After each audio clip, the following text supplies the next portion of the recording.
NVMe drives in here. So I've got one for when I want to play games, and well, technically I could have booted my OpenBSD machine today, but I feel like synced up audio is probably nice, so I stayed here. But I've got an OpenBSD partition and this one, and I've been needing to update my OpenBSD dot files over in my GitLab and update my guide. It needs a small edit so that it's like actually right with my dot files. Because you were using Calm Window Manager or something, right? You did those? Yeah. And well, I'm not really sure that I don't think I have my DWM and ST dot files anymore, so I need to remove that section from my guide or redo my DWM and actually upload it up to my dot files. But probably in the next couple of days, like, I'll have a full edit and everything, and my dot files will be much more up to date. So just in case anyone cares about or wants to check out my OpenBSD dot files, check them out, but just know they're not really super up to date. So like, if you don't really know a lot about OpenBSD, don't assume that everything is perfect with the dot files. Everything that's there should work, but some of the stuff in my guides like won't be relevant, like building DWM and ST. I know that part is not relevant, and I think there's some other things like applications that I install that I no longer use, but that's pretty much what I've been working on. It's just getting all my computer stuff situated and dealing with the loss of my old Intel board that's been so reliable for years, but it's time to bury it. It's a sad day. What about you, man? You had a better time? Yeah. So I have three things that I want to talk about in this section, and normally I try to limit myself to one and limit myself just to Linux stuff, but I have some things to talk about. So first I'll talk about the Linuxy thing that I want to talk about. I've been messing around with a window manager called DK. I made a video about it. It is really, really good, and it may become my daily driver. I'm not sure yet. I'm still kind of switching back and forth with that and i3. We'll see. I have it installed on hardware. I've been using it on that computer behind me, and it's really good. I mean, it has been around for a while, like 2 or 3 years, I think, at least. So it's not as new as I thought it was, but in comparison to like other window managers that have been around for like 20 years, it's still fairly, new. And it's astonishingly full-featured. Like, it just has so many features that you just expect to be there in a window manager that's been there for around a long time. Now, it's not the best documented ever, but it still has pretty good documentation. Like, it has a good man page. All of the everything in the configuration file and the SXHKDRC file is well commented, so you know exactly what everything is going on. It's just not up to the level of like i3 or like Qtile or whatever in terms of documentation. But it's actually really good, and I highly recommend, if you have a chance, to give that a try on whatever you're on, Linux or BSPD or whatever it is. It's really good. The other thing that I want to talk about, other Linuxy thing that I want to talk about for a little while, and this is hard for me to say. I'm considering a switch away from Vim. And no, I'm not going to Emacs. I knew that one. When I say I'm switching away from Vim, it's not that I'm abandoning Vim. I'll still use Vim as my editor for like scripts and the show notes and all the stuff you normally do in the terminal. I'd still be doing that. But I don't know, like probably 4 or 5 months ago, I made the switch so I do all of my like for work paid writing and editing in Vim. And I've been doing that now full-time for like 5 months in Vim. Matter of fact, I've only opened up LibreOffice like twice in the last like 5 months, and that was when I had to like edit a Word document, and I had to worry about the formatting and stuff. The problem I'm having with Vim, and I've been having this pretty much since the beginning, is that when I open up a document or a markdown file that is like over 50,000 words, and I get these things a lot, like I have to edit these things like once or twice a week. I get an article that's like that long, and it's so slow. Like sometimes you hit the like J and K, and it takes like fractions of a second, like half a second, for it to actually move to the next line. and it's annoying. It really only happens in insert mode. Once you're in normal, or excuse me, it really only happens in normal mode. When you're in insert mode, it seems to work fine, which is why I've been able to continue to use it. So I just basically stay in insert mode the entire time and use the arrow keys to navigate. But it's just so slow. So I've been thinking about finding a different markdown editor that is more capable of handling word counts that high. Something like Obsidian or something like that along those lines. Those are more meant for writing of that kind. Now, somebody, when I mentioned this in one of my videos, somebody said, well, you know, I code for a living and I have like 10, 15, 20,000 lines of code. Like, yes, that's true. Vim does not bog down when you have lots of lines of code.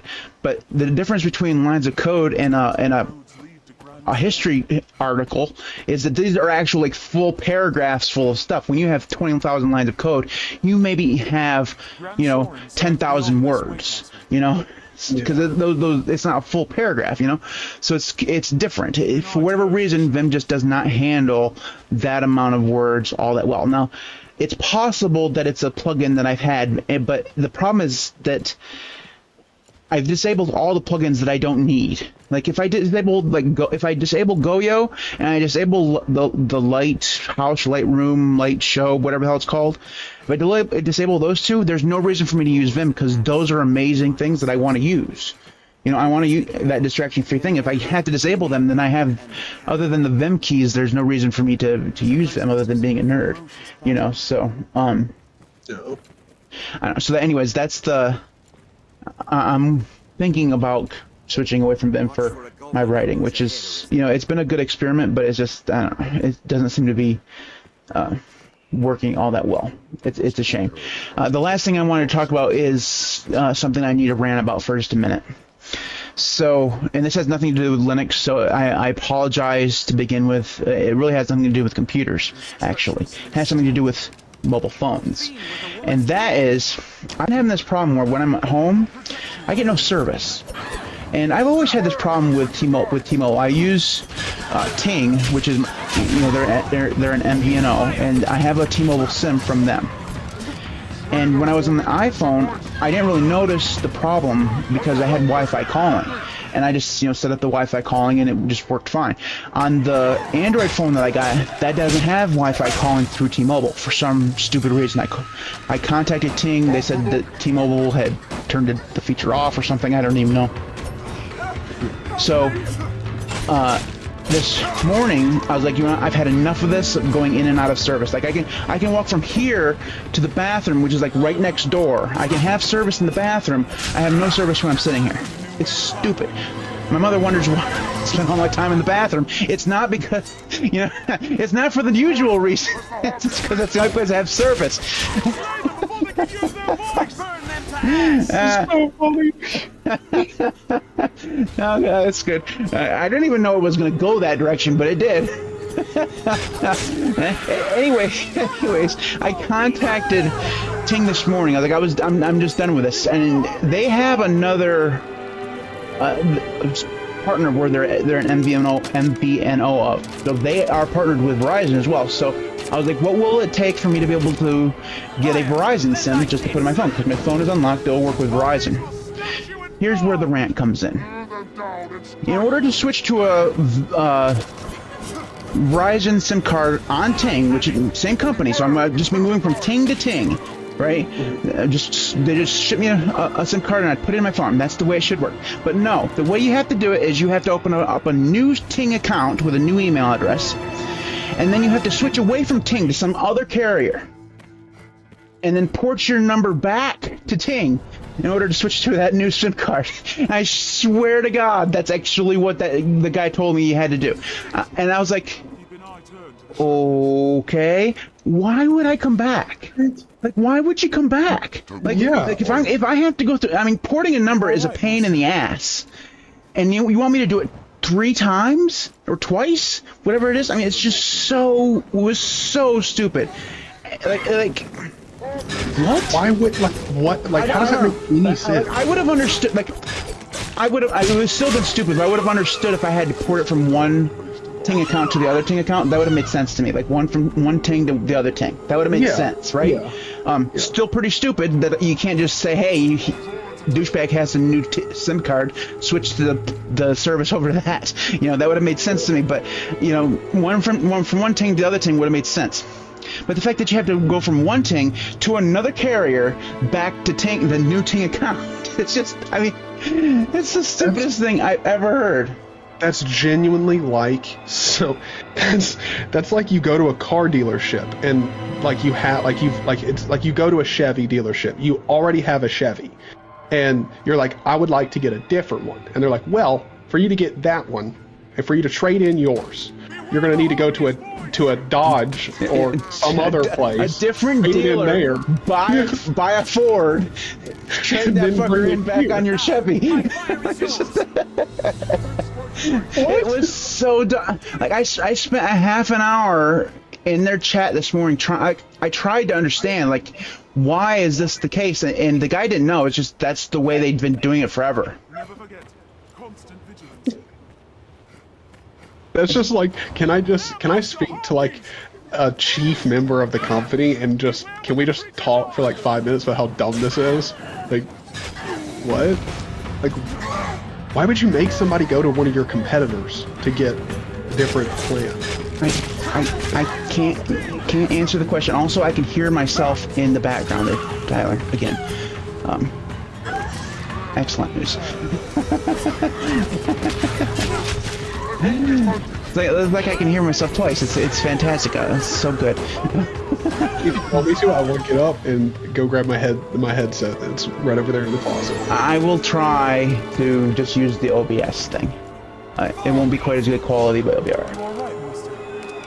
Sunday. Yeah. Next time, just use your headphones. Be a normal person. Use Linux. Just use Linux. How's this fun? You know what? I might just end up doing it just for the shits and giggles. I might just. It's gonna be hilarious because this is the way it's gonna work. Monday through Thursday and Saturday and Sunday, Tyler's going to be a Windows user, but in the morning on Friday, he's going to wipe his Windows install a random Linux distro just so he can use Linux on the podcast and then switch back to Windows. So. I have an extra drive, so instead of just rocking OpenBSD, I'll definitely still be switching constantly, but I'll put Linux on that and just use it. Like, the sad part is like, you're completely right. Most of the week, I will be running Windows, because I am heavily addicted to Deadside. I have quickly went from like 100 hours in the game to like 160, 175, something like that. I've been spending too much of my days and nights in Deadside. Like, I've been living in that game. If you had to deal with Ting in order to switch between operating systems, you'd have to go from Windows to BSD back to Windows in order to switch to Windows. If it was that complicated to switch, I can almost guarantee you I'd stop. Like, that's how I could probably stop myself from distro hopping, is make it to where I have to contact somebody to get like a verification code before I can like switch, and they make it a hassle. Like, I get transferred like 7 times. You weren't alive yet when, in order to use Windows, you had to activate it through the phone. Like, there was no internet, right? Like Windows 95, yes, it had internet, but there was no activation servers at the time. So in order to, when you went to install it, you'd have to activate it, like, literally by calling someone. It wasn't really until XP where they had the servers where you could contact the internet, do it through the internet. Can you imagine if that was still the case? Like, every time you installed Windows, you had to get online, or you had to open up your phone, dial a 1-800 number, and then try, because the way they had it set up was that you had to read out like a 16 or 18 or 24 digit number with letters and stuff like that to a robot. And you gotta remember, this was like 1995, so robots weren't really they weren't really good at listening to you. So you could try it would force you to try 3 times, and they never got it right for 3 times. Then you'd have to wait for them to transfer you to someone so you could read them the same number, and then your Windows would be activated.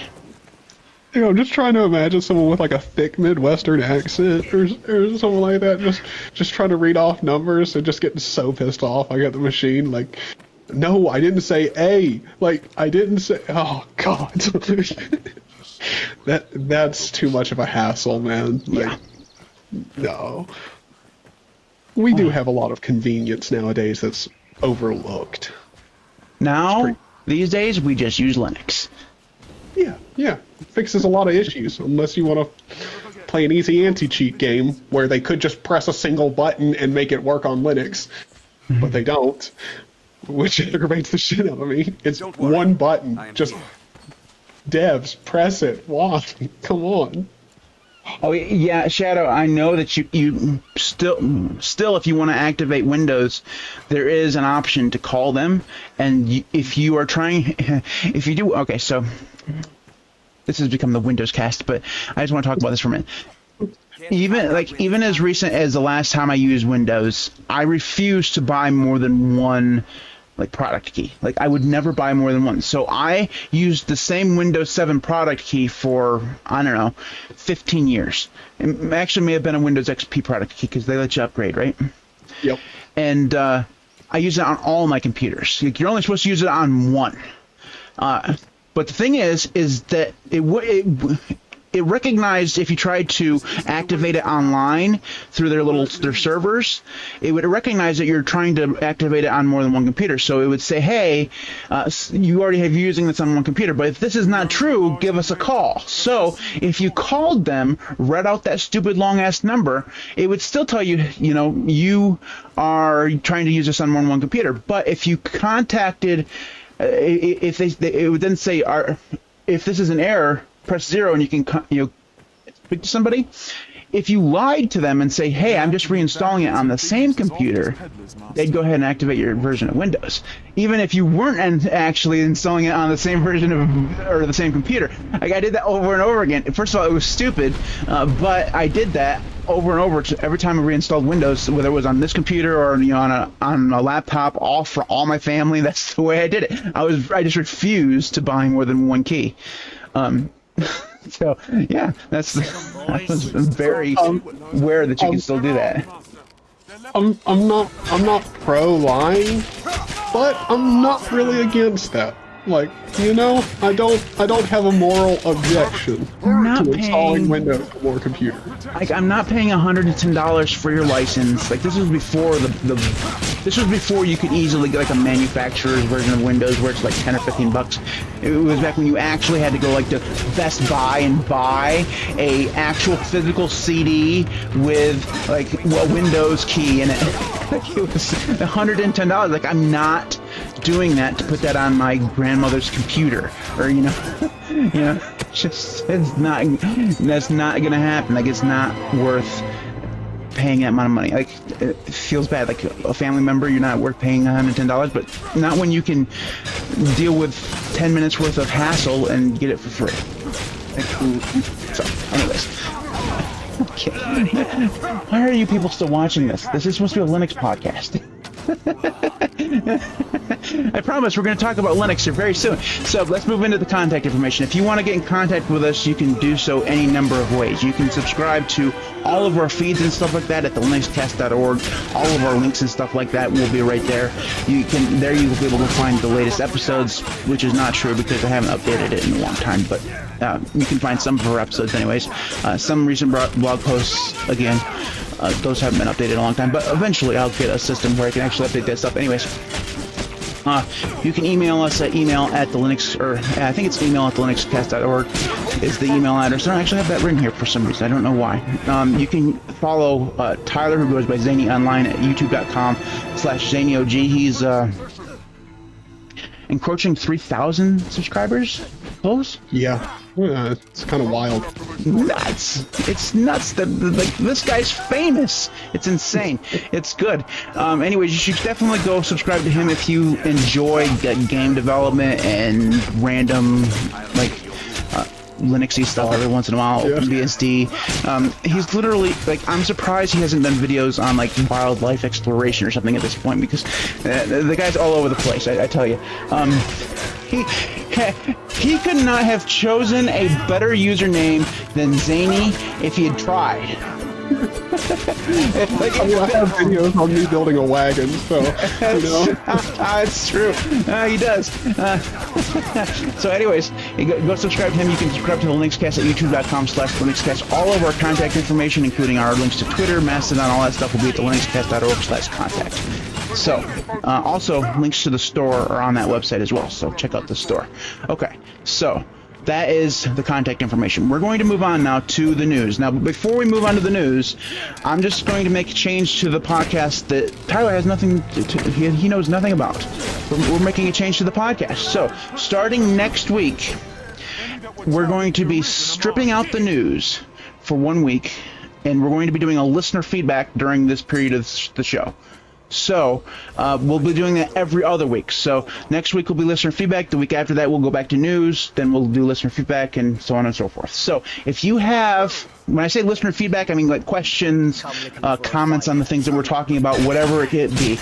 You can get those things to us any number of ways. You can email me. You can leave a comment on this video here.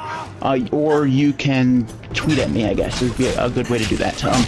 Email is probably the best way to do that. So email at thelinuxcast.org if you have things that you want to say. So that'll be next week in place of the news.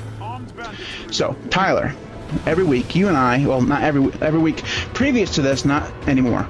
They're just going to have to deal with our news being slightly delayed from now on, so we'll have to be doing it every other week. But usually we have the most latest breaking news. Here on the podcast, I should have like a sound effect or something, like the CNN breaking news thing. Definitely should have that. So you have a news item thing for us. So what is your news item thing for us this week? This article about GNOME Web is now like one of the best browsers on Linux because it has extensions now. Okay. Awesome. I mean, like, I don't really know what to think about this article at all, because it's very much praising GNOME Web, and essentially it all boils down to, like, now that it has extensions, it's one of the best browsers on Linux. And I wanted to bring this up because I don't know that that's true. Like, what? Yeah, like this is a difficult one because you're like, well, I mean, like, look, extensions being added is a great thing, but I've never used GNOME Web and been like, all this needs is extensions, and it's great. What web engine does it use? Like, does it use Gecko, or is it a front end for Chromium, or is it like Qt Web Engine or something? It's either Qt Web Engine or crap. You said the first one that you Gecko. said, the Firefox Gecko. Yeah, it's I believe it's one of those two. I don't know. I think it's Gecko. Well, it has Firefox sign-in, so I'm assuming that it's Gecko then. Yeah. So, okay. Let me just posit this question: if that's true, and you know, neither one of us are experts, so we don't really know.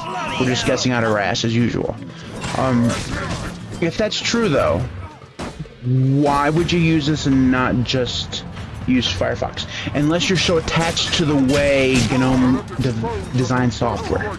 Like, if you really want a GTK browser, that'd have to be like the only reason why, right?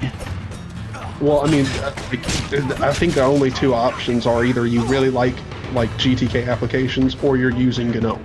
Like, that would probably be the only two. Well, see, the thing is that the Linux experiment, he did a browser thing where he was trying to find a new browser for himself, and he used GNOME Web for like a month or something like that, and he had so many problems with websites rendering, because of course you did, that he couldn't use it. It was unusable. Adding extensions doesn't fix that. Okay. Yeah. No, see the thing. I think it needed extensions, but I don't think extensions solve a lot. Like, when I've used it, like my main thing with GNOME Web is like YouTube is either like doesn't load properly or loads properly but just slow as shit. So like I don't think an extension, like I don't think I could get an extension to be like, oh yeah, YouTube's fast now. Yeah. See, the thing is that if this, I think we might be a little bit hypocritical here. Mainly because if this was Qt browser saying it had extensions now, we'd both be jumping up and down in the streets.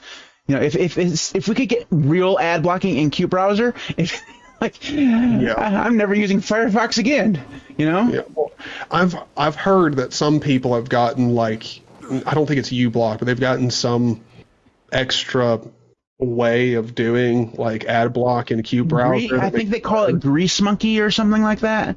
Well, Grease Monkey I know is like, I think Grease Monkey is their like extension like method, like you use Grease Monkey. I don't know. All I know is that every time I say, oh, Qt browser doesn't have ads, somebody points me at Grease Monkey, but there's no, as far as I know, there's no good like documentation on how to run it.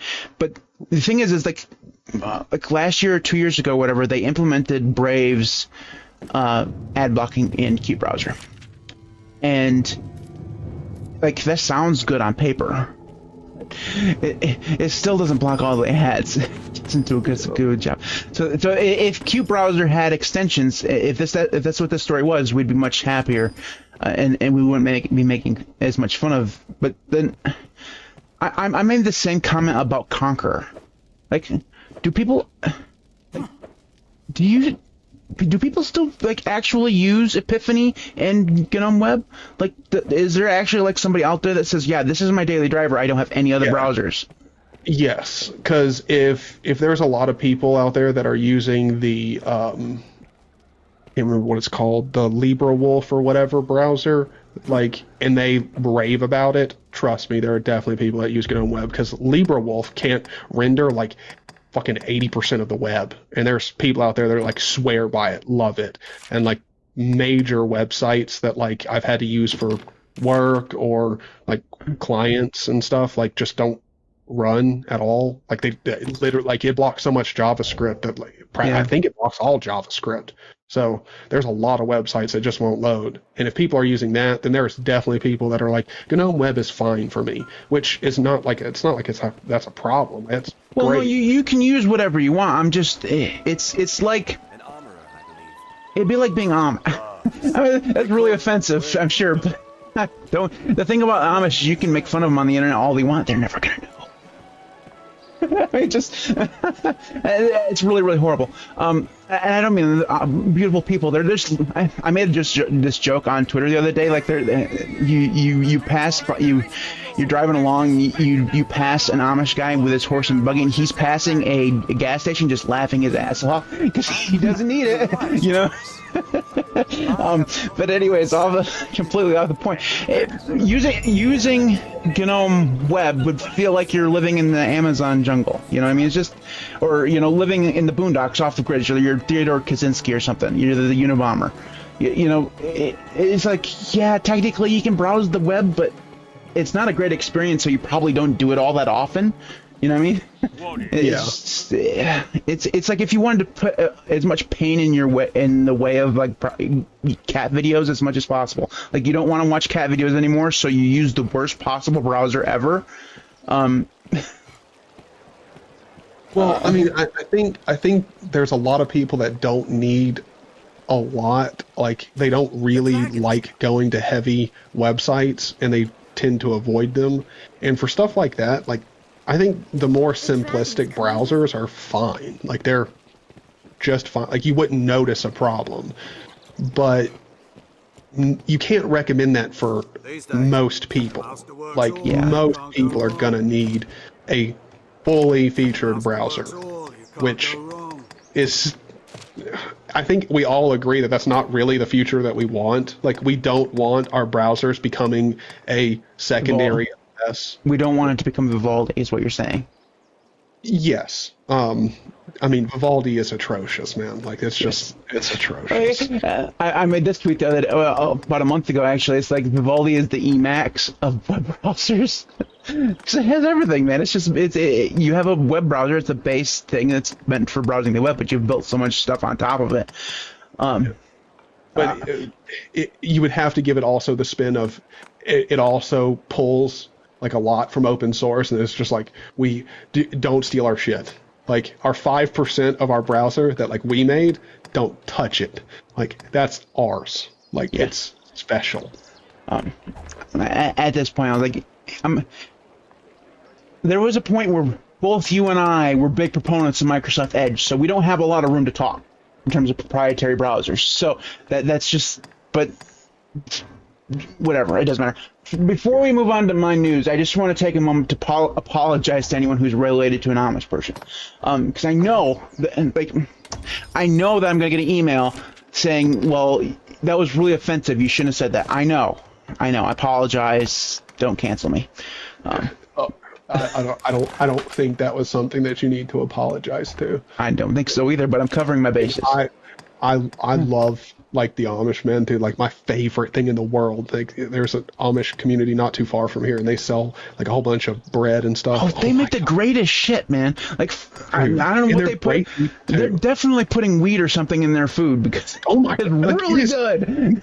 It's so good. like we had some Amish potatoes. Like they had always had a stand of before Walmart's were like everywhere. Like, on the same corner you could go to, now you can see Walmart.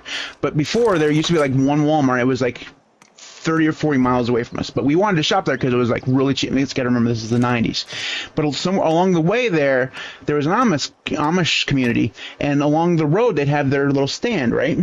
And they had some of the greatest food, just so good. Yeah. Now I'm just in case anyone is not like really used to the U.S. or like rural parts of the U.S. and you ever start traveling out to rural areas, if you ever get to a place that's pretty rural, ask if there's an Amish community nearby, and then go get food there, because it will be amazing. Particularly if you can get preserves from like an Amish community. Almost every Amish community that I've ever bought like stuff like preserves or bread at, it is incredible. It is like, treat yourself. It is so good. And you also kind of get to meet like they live completely different. Like, it's an interesting way of life. Mm-hmm. Like it just is. And they're very different, and they're always really accepting and nice. So if you ever are traveling, check it out. Remember at the beginning when I said no tangents, right? That didn't last long. Okay, moving on to my news of the week. Mine is going to kind of play into the main topic a little bit. So my topic was, or my news this week, was a Fedora 37. They proposed for Fedora 37 to allow unrestricted access to FlatHub. So if you've used Fedora in the past, from 36 behind, ever since Flatpak became a thing, you'll know that the actual use of Flatpak was very handicapped in that it didn't have access to like the repository. Like, FlatHub is where everything is when it comes to Flatpak, and by default Fedora did not have this added to their system, and they had no way to do it outside of the terminal or the software center. You had to do this through using either a Flatpak itself, so you could go to FlatHub, hit a button, and it would install into your software center, or you could use a command line, a script or whatever. So it's interesting, and the reason why that's the case is because FlatHub contains software that is proprietary.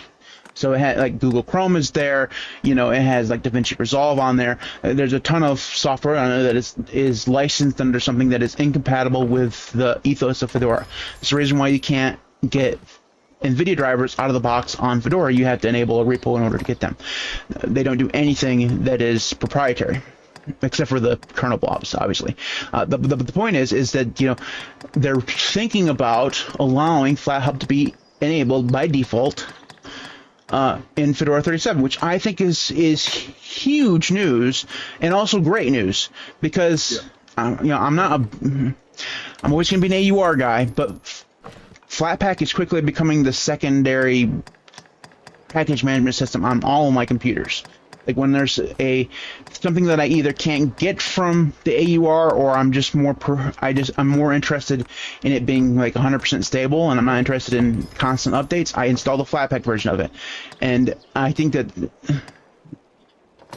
Fedora finally embracing FlatHub sees Flatpak becoming more of like a first-class citizen, not only on Fedora but everywhere else too, because it's really good.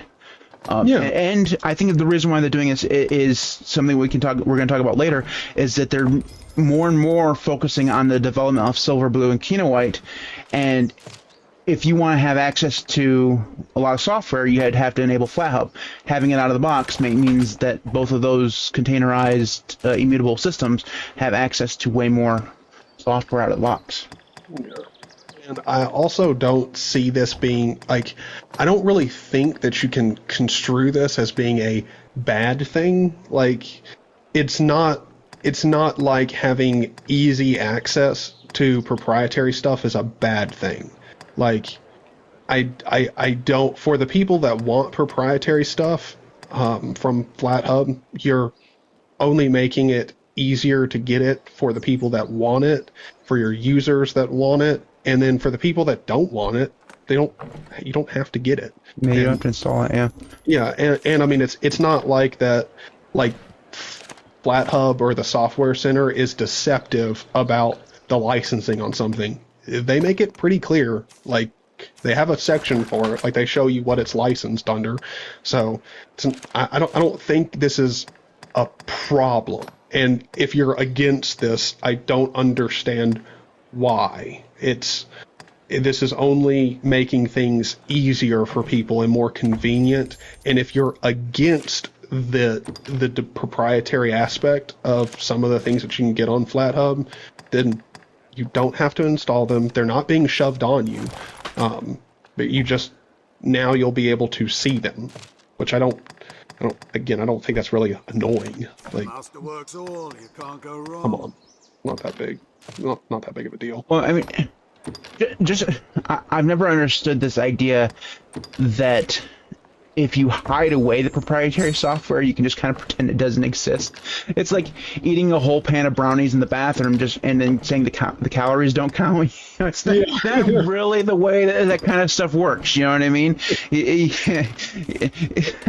know, so just because it's there, and it's one of these, like, it's the same argument we had when we were trying out Elementary OS, and like we talked a lot about this, about it being a new user-focused distro that when they switched over, I think it was like either 6 or 6.1, I can't remember which one we were trying out at the time, but when they switched over, they were relying only on Flatpaks, and because most of their native applications were not Flatpaks, and they weren't pulling from FlatHub, their Software Center was like a barren wasteland. It was, and they weren't even doing it because of the Libre thing. They were doing it because they wanted only FlatHub or Flatpaks that conform to their design standards. You know, they only wanted ones that looked like they were designed for Elementary OS. Which,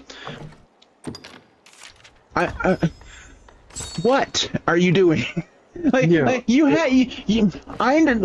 announced that they were going to switch to Flatpak only, like, I was like, that's a good idea, because you're going to have access to all of the software. It's going to be amazing. Like, but no, that's not how it worked. Like, you could even install Firefox. Like, the only thing you had was Epiphany. It was the only thing that was there, and you couldn't install Firefox without enabling FlatHub. And this is a new user distro. You know what I mean? This is for people who aren't going to know how to install FlatHub out of the box. You know, it was just, I was like, and Elementary's OS design scheme caters more towards Mac OS users. And could you imagine someone who has never tried Linux, has maybe watched 1 or 2 Linux videos, in their life before, and they install elementary OS, successfully boot into it, they're all excited, and then they go into the software center expecting to see something like the App Store on Mac OS, and then see that. Like, I mean, we both checked that out. There was like maybe 50 applications in there, maybe. It was a wasteland of applications. Like, what are... Users can't do anything, and expecting someone to know how to, for one, add more flat packs is wild. Like, you expect them to know to go to FlatHub, go to the quick start section, click on the distro, then copy the command line thing and run it. Like, I would understand that if there was a pop-up that explained exactly a step-by-step process to do it, but that didn't exist. So it's just, it didn't make any sense. And also, why would you not? Like, there's no, I get the design scheme thing, but that's a pretty loose argument. Well, Elementary always has been about as much control over their operating system as possible. And when you enable a third-party repository, you have no control. But, like, then why did you switch to the Flatpak? Why didn't you just come up with your own random, package formatting system if you want that much control? I mean, nobody would hardly ever use it, and you would just make it much harder for developers to make their software available across, all of Linux. But then you'd have your tight-fisted control, because that's the thing about Elementary that has always bothered me, is like they've tried as much as possible to make this thing as Apple-like as possible. The entire ecosystem, from the design language to not having like a minimized button on their Windows to all of this stuff. Like, they've tried their hardest to be as much like Apple as possible.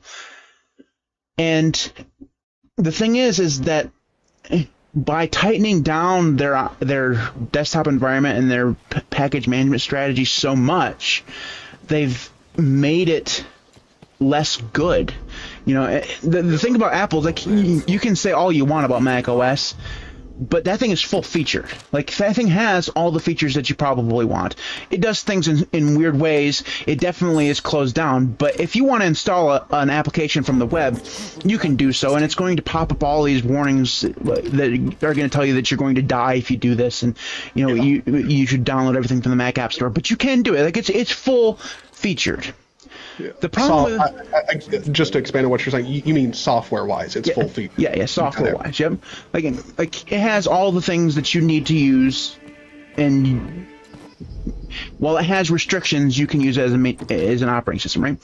With Elementary OS, they took that ethos and just kind of made it so constricted, because they kind of had to, because it's a really, really small team, right? They can focus on making such a, it's the reason why it took them so long to get that 6.0 version out, and why even when it came out it felt incomplete, because it's a really small team.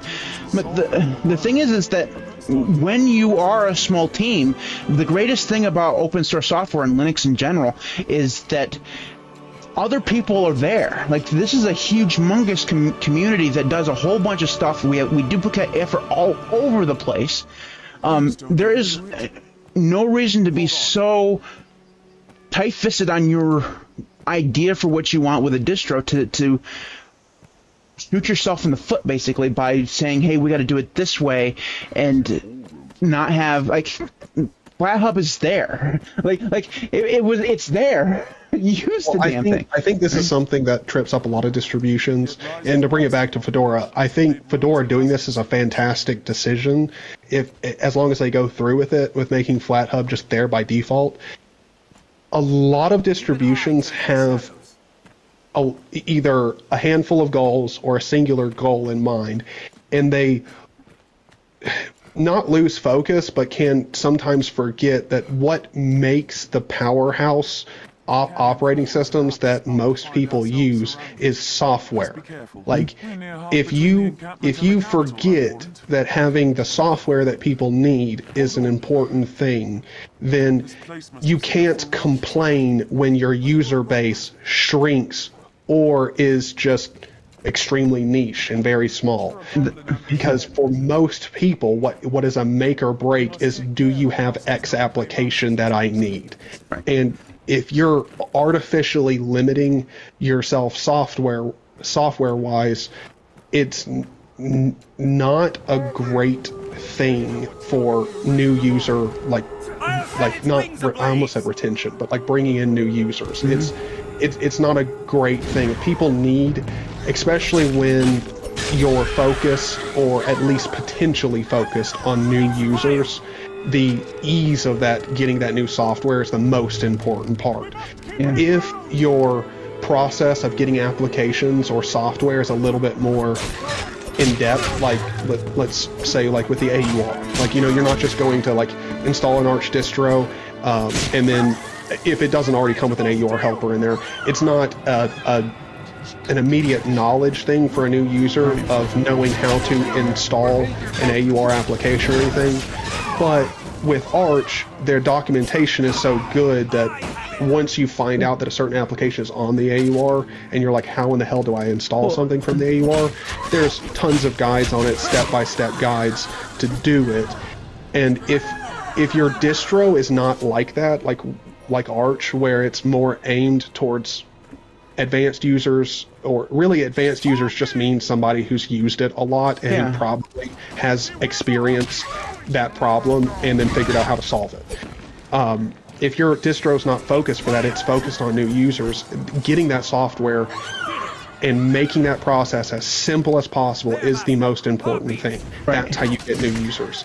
And I think for right now, like, retaining Linux users is not hard. Linux has gotten so good nowadays, bringing in new, or like not bringing in, keeping Linux users and not having them have to go off to use Windows for some reason, like Zoom or something for business. It's gotten to the point now where that's really not a problem. The thing now is how can we make Linux easier for everyone to use, and everyone to get in on, and attractive for new users? And that's where Elementary went wrong, is because the thing that Elementary OS has always had for it is that they had a very vocal community of people who used it and recommended it to new people. And when they took 2.5 years to go from version 5 to version 6, they lost a lot of that word of mouth, because a lot of the people who were big proponents of it moved to other places. They moved to other distros because they needed things that were updated. They needed a newer kernel. They bought new hardware, and they needed a kernel that would actually run their new graphics card or whatever. So they moved to different. They moved to Ubuntu because it has a newer kernel or whatever. So they shot themselves in the foot by taking so long to update. And then when it finally did come out, it was worse. It had some cool features, like the dark mode in Elementary OS, gorgeous. Like, it really looked really nice. Accent colors, fantastic. But then you can download Firefox. Like you can download, like, it doesn't have to be Fire. Like, I just say Firefox because that's the open source browser that everybody uses on Linux. That if you're going to use an open source browser, that's the one you're going to use. Never mind what most people would want to install, like, would be Chrome. Like you couldn't install Chrome easily because you can't install a deb package out of the box on Elementary.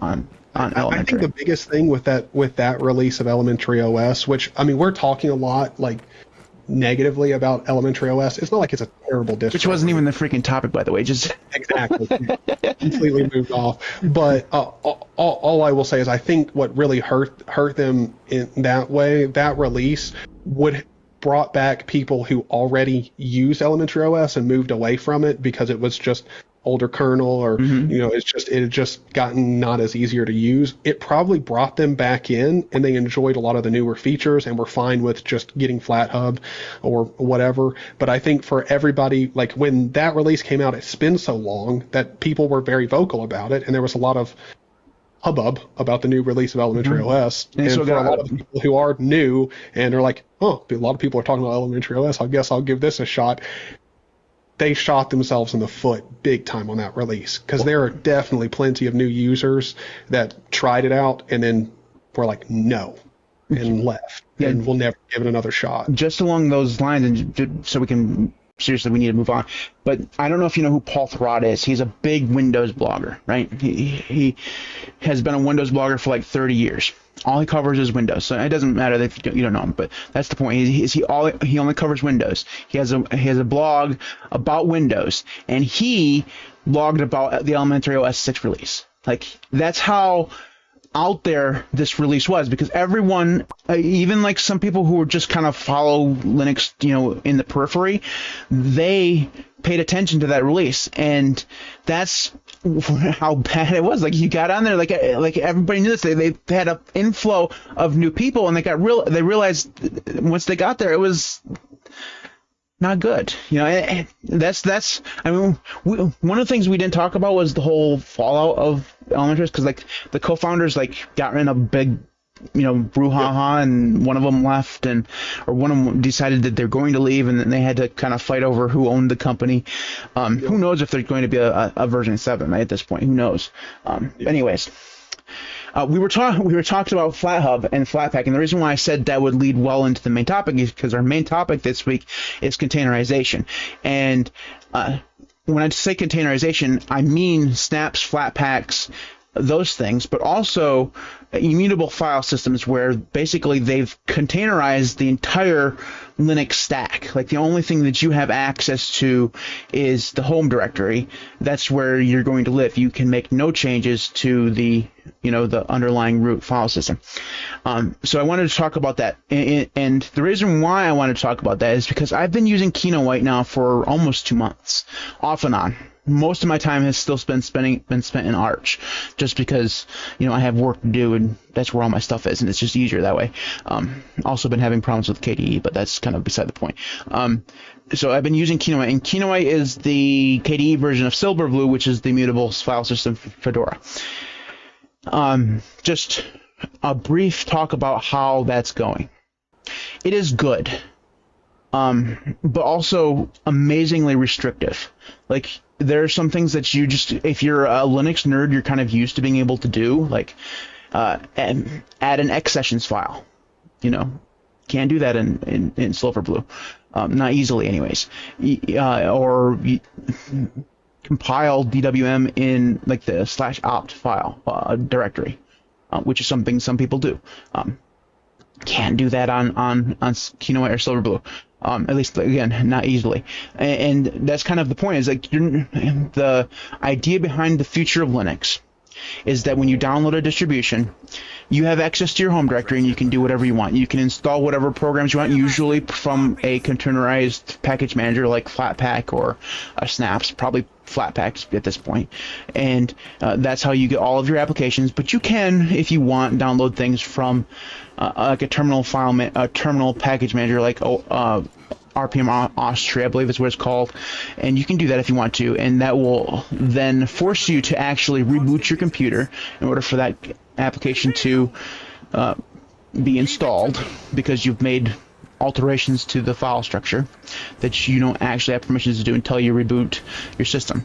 But the future of Linux is that underlying root file system is the same on every person's distribution, or every person's computer. So it's exactly the same. That way, when they do an update to that system, it's easy enough for them to do it without having to worry about different changes, without any of the user-facing changes having conflicts with things that are going to be in the update. Better Delta style updates, so that you can just kind of put in the bits and pieces instead of having the whole kit and caboodle downloaded. So the future of Linux is supposedly this, and I've been using it now for 2 months, and it makes me sad for Linux. So Tyler, before I talk about why it makes me sad, what do you think about the future of Linux in this way? To be honest, immutable file systems I don't think are the future of desktop Linux at all. I think they're more relevant to like enterprise environments where essentially call center environments, stuff like that, where you have hundreds, if not thousands of people all working at computers doing pretty menial tasks, not very intensive, system-wise demanding tasks. They just need to be able to take phone calls, log notes, do all that type of stuff. I think in enterprise environments, immutable file systems make sense for that, because you can't have an employee just do something stupid and like brick the system or whatever. They're limited to like their shit, like where they should be on the system, and they can't really damage anything. I think it makes sense for that kind of environment, and then having a lot of your applications be containers makes sense too, because that also means that, I mean, it takes care of a lot of security issues, or it doesn't really take care of them, but at the very least potentially mitigates a lot of security issues. So I think that is good. On the desktop, though, I don't think immutable file systems make much sense. They, especially if you know what you're doing and you like to customize stuff on your system, like, yeah, that's not it's not fun. It's not a good solution. I really just think containers, for when it pertains to the future of the desktop Linux space, I think containerization is only a good solution for mass distributing like big applications, like, you know, your small like window managers and stuff like that. I don't think it's ever going to be popular that those are distributed in like Flatpaks or snaps or anything like that. But for applications like Discord, bigger applications like Steam, Blender, OBS, stuff like this, I think it makes a lot of sense for them to start using containers for that, just because it makes it easier to distribute stuff, like, and it's easier on, I wouldn't say new users, but just casual users. It's easier to, especially on something like Fedora, even adding, after you've added FlatHub, or let's just say they make it to where it's just immediately there, getting a Flatpak is not hard at all. Like, it's super easy for everybody. I think for those types of bigger applications, it makes sense, and it'll probably move to, most big applications I feel like will probably move towards distributing mainly in containers. They'll probably still have the option to get it from source, and, you know, well, assuming it's open source, obviously they'll still have that option there. But, you know, like when you go to their website, the download link will reference a Flatpak or a Snap or whatever. I think that's probably like the way that we're moving, and I don't think it's a bad thing. For bigger applications, it's fine. If you don't want it in a container, it's open source. You don't have to get it in a container. It's fine. Yeah. But it just makes it easier on developers, and ensuring that they're able to get it out to users in an easy way. I think that's good. Well, and immutable file systems, though, I don't think they're going to take off. I don't think they're great for the desktop. Yeah. See, okay. So a couple things about things you said. So containerized applications make a ton of sense, because one of the, like, for example, it's not a great example, but just bear with me for a second. If you've ever downloaded Pandoc, like I use Pandoc every single day, and basically what Pandoc does is it allows you to convert file formats from one to another. So, for example, let's say you had an HTML file, you wanted to translate it to, or convert it to Markdown. You can do that with Pandoc. But Pandoc is written in Haskell. And if you know anything about Haskell, you'll know that it has a ton of libraries, like a literal ton. It's the same thing if you download an application that's written in Python. Python has a ton of libraries. You download those things, whatever. And it doesn't really matter, you know, if it's a GUI or a terminal thing.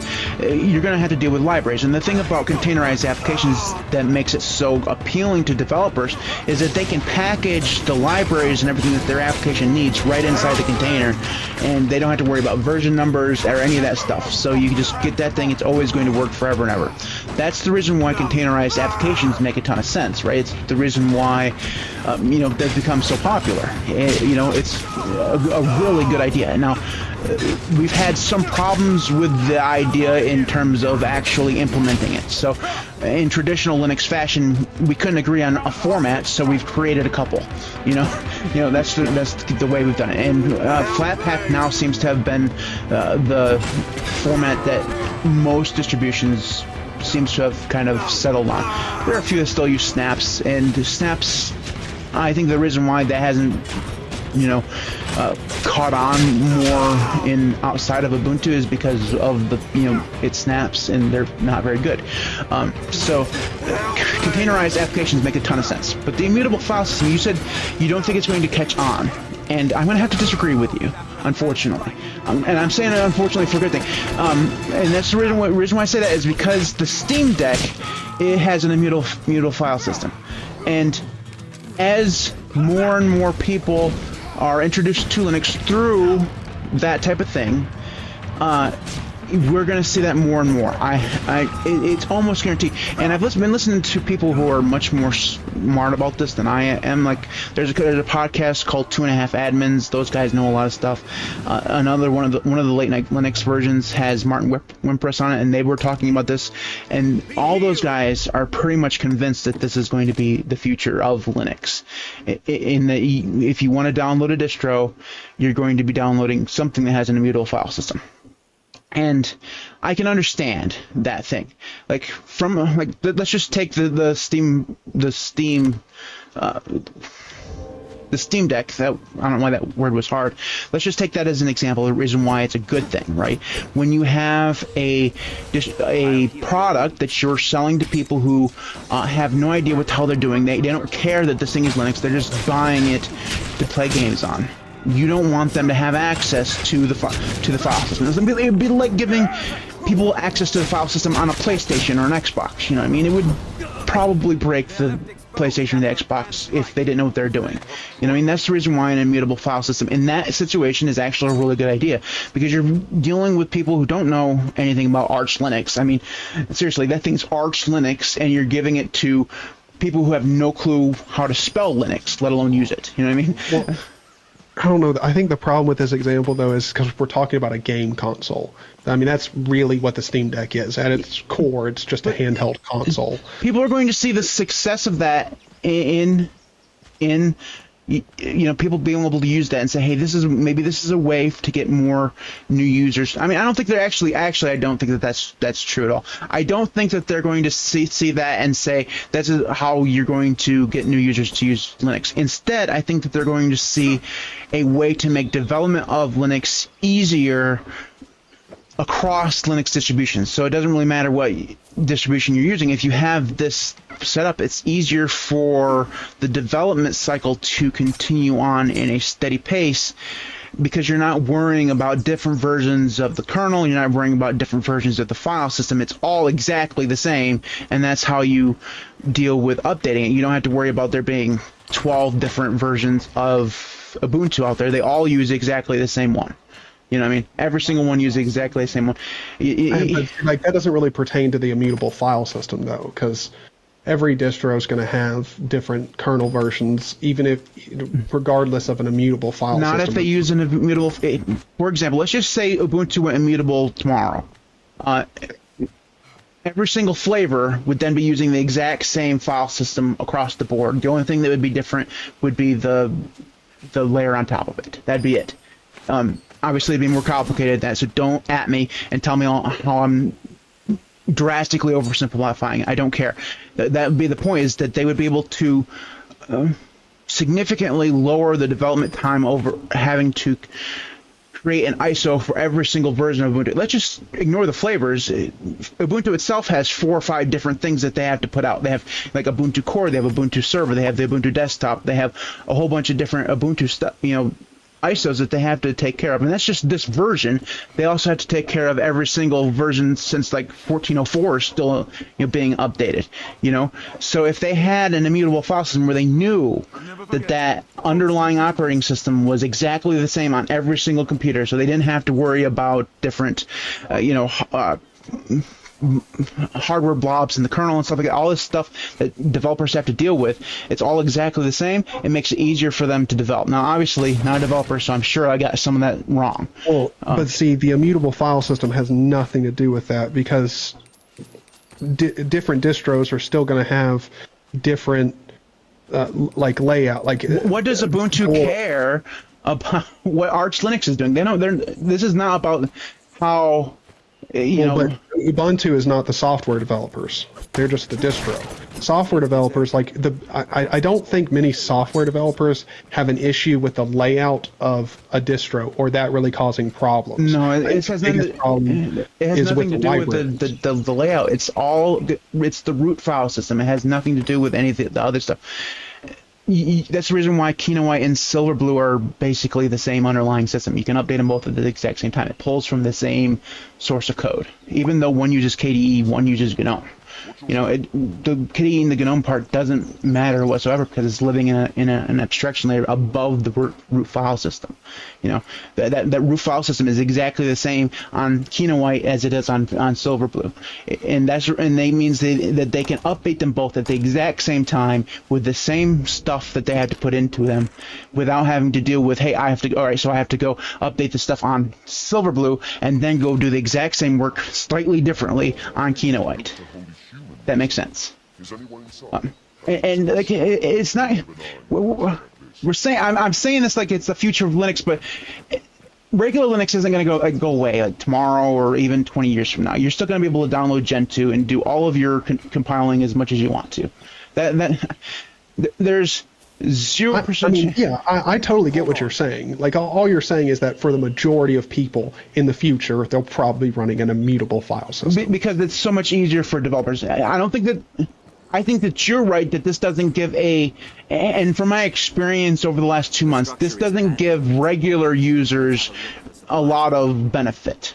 For developers, yes. If you're a developer, ykenoite and Silverblue are fantastic because it gives you an opportunity to mess around with containers and deal with the toolbox in both Silverblue and ykenoite in a way that you can then kind of start working on developing your own containerized applications. That's the reason why it's really good there, and it makes it easier for you to test software too, because you know that the underlying system where all of this stuff relies, that your application might rely on, is exactly the same no matter what computer it's on, right?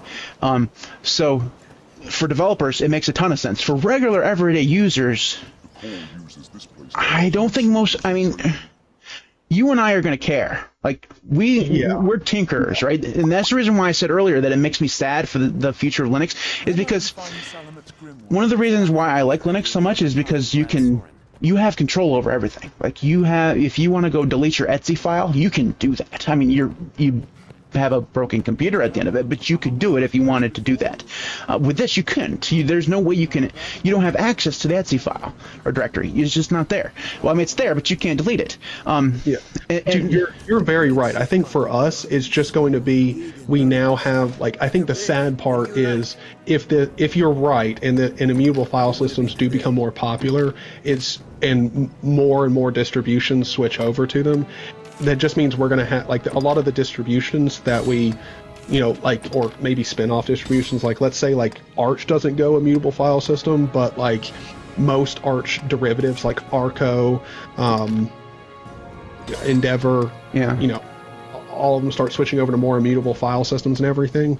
I think, like, it'll be sad for us just because we'll lose out on how much we enjoy that distro, but I mean, I agree with what you're saying. I think for most people it will be better, and my thing would be is if we have any software developers in this live stream, come over to, like, if you would come and message me on my Discord personally or in programming chat or something like that, and let me know if software development wise an immutable file system makes your life easier, or at least potentially easier. Because my thinking is, like, if it's an immutable file system, if you're an actual Linux distro developer, it obviously makes your life easier, because when you're updating a system, you don't really have to worry about someone, like, changing out different core aspects of the system in an upgrade cycle that causing some issue for them. Ripping out systemd. Yeah, like, you don't really have to worry about any crazy crap like that going on when you push out an update for all your users. But I don't see it making software development that much more easy.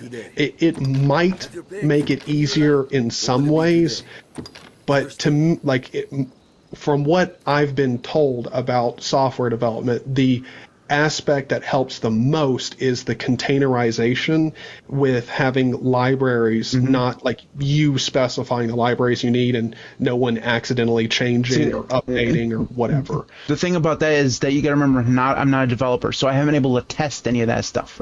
Like the toolbox functionality of ykenoWhite is there, and it's basically I don't even really know how to explain it because I haven't been able to use it in its intended use. Like I've created a toolbox where you can install apps through because like DNF does not work on ykenoWhite, right? Because that's how you would install on regular Fedora.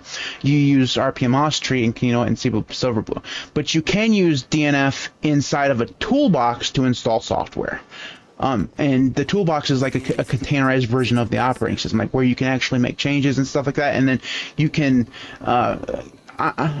I'm just assuming here that you can, if you're inside of that toolbox, then you can do your development work inside of there and kind of like emulate certain.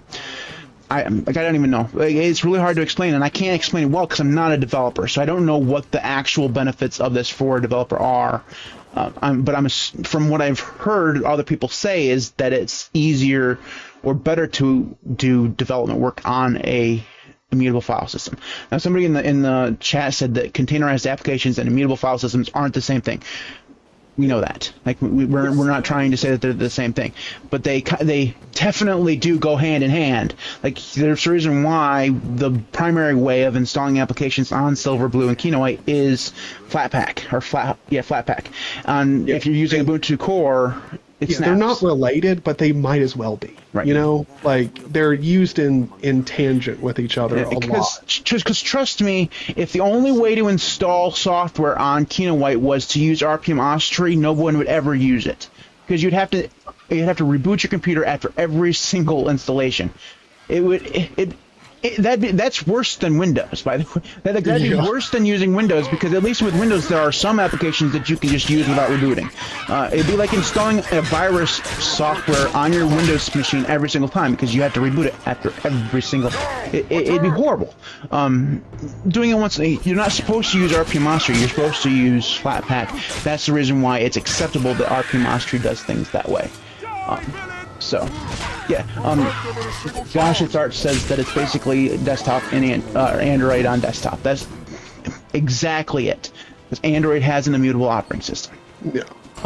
And to go along with both Tyler and my point, it makes it hard to use Android as an enthusiast because you don't have access to all the cool bits. Like you have to root your files, you root your phone in order to install really cool, awesome pieces of software. You know what I mean? And that is why it makes me a little sad that this could be the future of Linux, and then it makes it harder. It makes it feel like it's taking part of what makes Linux good. You know what I mean? Part of the things that makes Linux like fantastic for the enthusiasts. I'm not talking about regular people. I mean, I'm talking about nerds. Actually, hold on. I think it's better, instead of saying it makes it good, makes it fun for us. Yeah, like, yeah, exactly. Yep. It's much more like the way Android and like Fedora, Silverblue, and everything is going. Is it's a safer environment for users in general. Like, you're not as likely to break things. You're also, the things that you're using are less likely to break themselves. It's the whole system around is just safer, but it makes it less fun when you want to like play with shit. Yeah. Like Jan in the chat says you can apply live with the RPM Austree thing. I am aware of that. I just don't remember it when I use it, and because you're not supposed to use it very often, right? You use it to like install HTOP or something. You know what I mean? You're not going to use it for the vast majority of your software comes from FlatHub and Flatpak, and that's fine. That's the way it's supposed to work. So that's the reason why I never remember the live patch thing. So, anyways, he also asked, did we read the chat? Obviously, we just read the chat, so boom. We don't do it nearly as often as we should throughout the podcast. Yes. Just because we already get on tangents ourselves, so we don't need help from chat. The chat talked about Amish for like 5 minutes after we were done, so that's the reason why we don't read the chat. That was our fault. We spawned. Well, yeah, but still, anyways. Okay, so. to bring it back to containers, would you agree with this statement? Containerization is only going to get more popular in Linux. Yes, absolutely. I'm right there with you. I think it's going to get more popular, and I think for most use cases, it's a good thing. It's not a bad thing. Although, if containerization becomes the point, if it becomes the way that open source developers only, they only package their software as containers, or in container, Flatpaks, snaps, if that's the only way that you're going to distribute your code and you call it open source, but that's the only way someone can get, you don't allow someone to just compile it, or at least do the regular stuff that most reasonable. Yeah, I don't think that that's going to happen, because most developers use some form of Git to do their stuff, which means all of their software is going to be there. You would just then have to, they may not provide instructions on how to build it, but you could if you wanted to. You know what I mean? You can download anything from Git and build it if you have the knowledge to do so. I don't know. I think a lot of the people who are against the future of having more and more things available as containers, or primarily installed as containers, I think the people who are scared of it are also the people that are, the reason they're afraid of it comes from the fear of, well, what if they stop giving instructions, or people stop focusing on making it not easy, but at least explaining it and making it easy for someone who can follow directions to compile and install from source.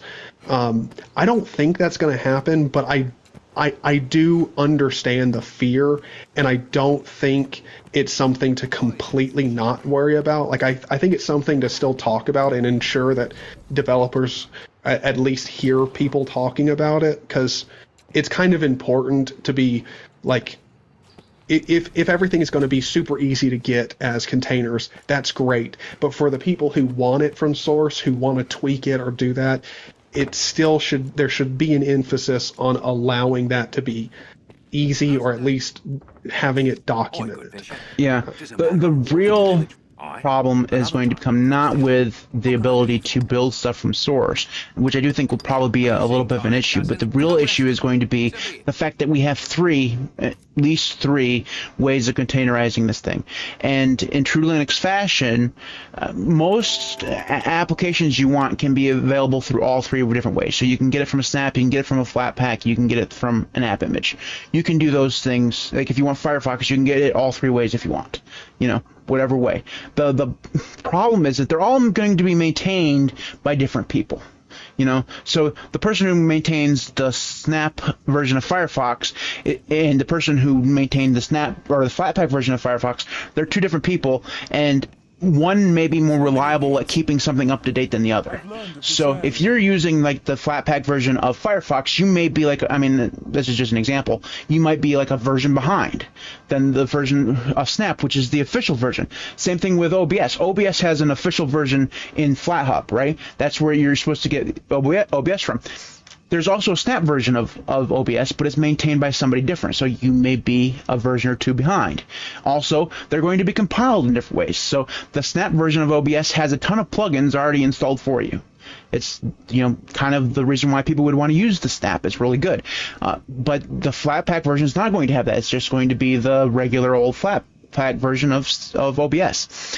So that's going to be an issue that we're going to kind of have to face, is that you're going to have three systems where they all have the same applications probably, but they're maintained by different people. They're compiled in different ways and have different features attached to them, at least in some cases. It's not as big of a deal if you're talking about a really simple application. If you're talking like Flameshot or something, yeah, I'm not going to worry about. But things like OBS, where there are different flags that you can compile it with, so that it has different features, like the browser plugin and animation plugins and all this stuff, like support for NVENC and stuff like that. You can compile it in different ways. You're going to have to. It makes an extra, or at least a different decision about how you download your software, because in order for that system to work, you kind of have to have a knowledge that those things are different. And the idea behind containerization is twofold. We've already talked about it in terms of developers a lot. Like, it makes it easier for developers to do things because they can compile all the stuff into a container, including all the libraries, not worrying about different version numbers and stuff like that. That's the reason why it's good for developers.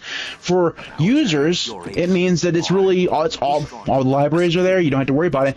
But most users, most new users at least, they don't know where they download their software from. They open up their Ubuntu thing, close their eyes, and then change the wallpaper, and then they go into the software store, download a piece of software. They don't know that thing comes from Snap or the Debian repositories or Flatpak. I mean, obviously those things aren't enabled on Ubuntu, but you get the idea. You just download a piece of software. They don't care what version it is. They just download it. That's the way most people get their software, and that's a good thing, right? But it also means that once they get past that idea, they're going to have some extra issues. Like, if they move from Ubuntu to, say, Silverblue, or Ubuntu to Fedora, the way they do they might download OBS on both of those things and realize that, hey, you know, the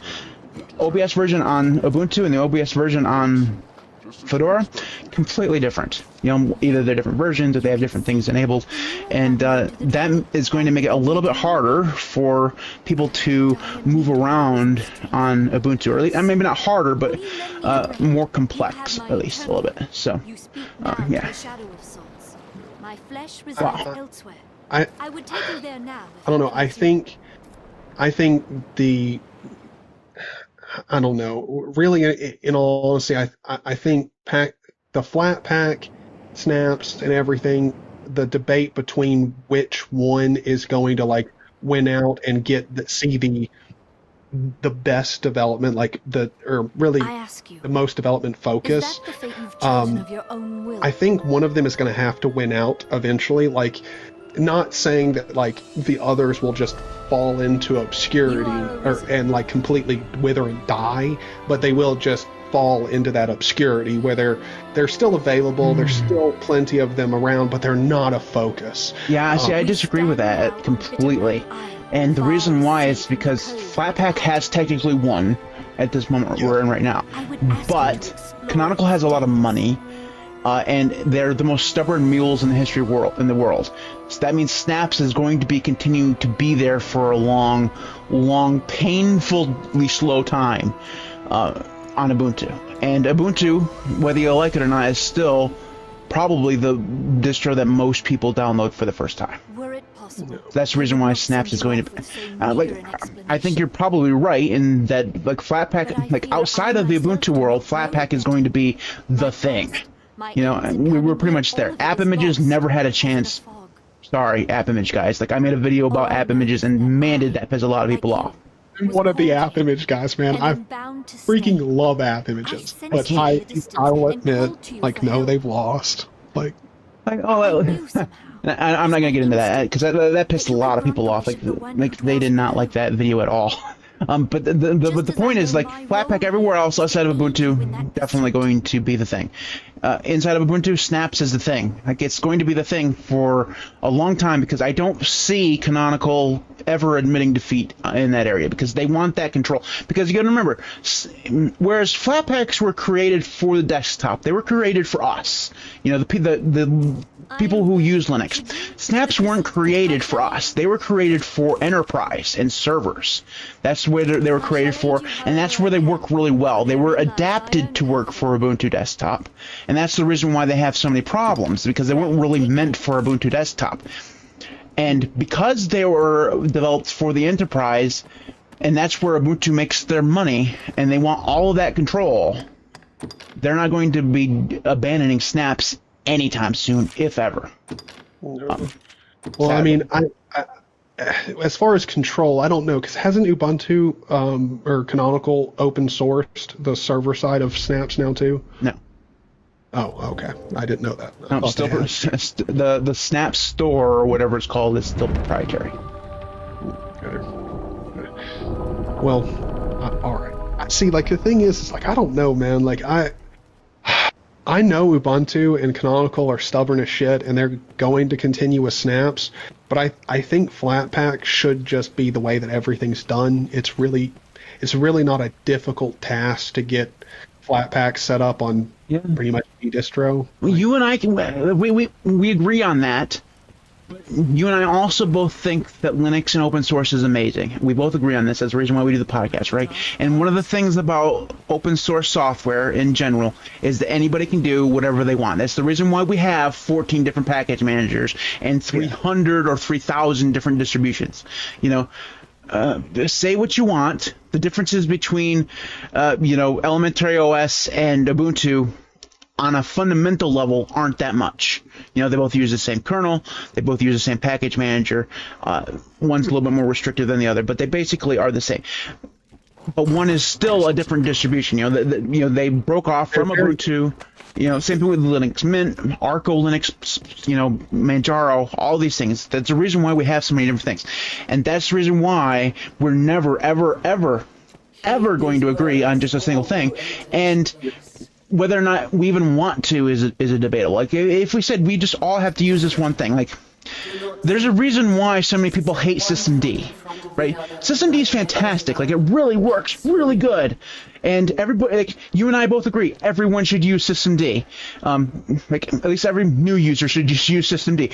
But there is a very a very small community that absolutely hates System D. They won't use it, so they'll use Run It, or they'll use OpenRC or SysVNet. If you're gonna use, I mean, you know all about SysVNet, Tyler. You and your LFS adventure, you know. I mean, that's the reason why. Like, we can. There are no standards in the Linux community, and there never will be. Whether that's a good thing or a bad thing, I think it's a bit of both. Well, see, I kind of just, so, like, my point wasn't that anything was going to, and I know you know this, but just in case anyone misunderstood what I was saying, it's not that I think, like, I personally think Flatpaks are going to win out by, like, majority use. Like, that's what most people use. And I feel like app images, which pretty much already have, but app images and snaps will kind of fade more into obscurity. They're obviously still going to exist. People still use them, swear by them, whatever. Like, they'll be there, but it'll be much more of a niche thing. There's not many people that rely on them. So do you think that what will end up happening is that because the vast majority of people use Flatpak, the vast majority of developers will develop for Flatpak only? Is that what you're... No. That'll be where their focus is. Like, they might, like, a good example is like OpenRA or Zero AD, like games like that, those open source game like projects that are pretty big. Like, they'll probably still release because they're good at doing that. They give out multiple different versions and have multiple different software like containers and packages available. They'll still do that, but I think the majority of work will shift towards one. Like, you might have other ones that are available, but the Flatpak is the one that we guarantee you, like, this is the one that we work on. We know it works. If you install this, you're guaranteed to have a good time. Just like this is the